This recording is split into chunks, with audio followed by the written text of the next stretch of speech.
So, do nothing out of selfish ambition or vain conceit. Huwag yung sarili mo tinutulak mo palagi. Don't flaunt yourself. Even though, dapat maging... Actually, ito, totoo. When you are secure in your identity, it's not even an issue sa'yo. Secure ka naman eh.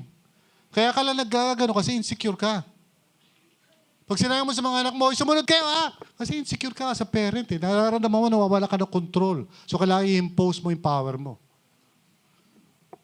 Maybe God is humbling you down. Kapag may mga sitwasyon na minsan di sumusunod ang anak mo sa'yo.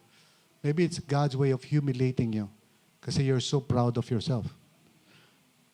Pag nawala ka ng pera, anong sasabihin mo? Wala akong pera, di ba? Init ang ulo mo. But maybe God is humbling you down kasi akala mo, kung magsisipag ka lalaki ka, may pera. And God removes that source of arrogance.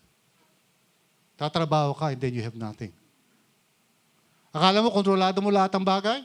And then, ang mangyayari, yung mga circumstances will work against what you hope na mangyayari. Frustrated ka, but God is simply humbling you down. Showing you it's not about you. You are not in control. Kaya nga dapat tayo magkaroon ng katulad ni Paul, di ba? I rejoice in weakness.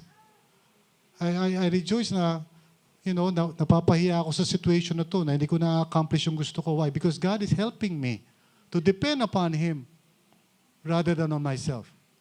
Are you with me? Okay, pangalawa. Baka maubusan tayo ng oras.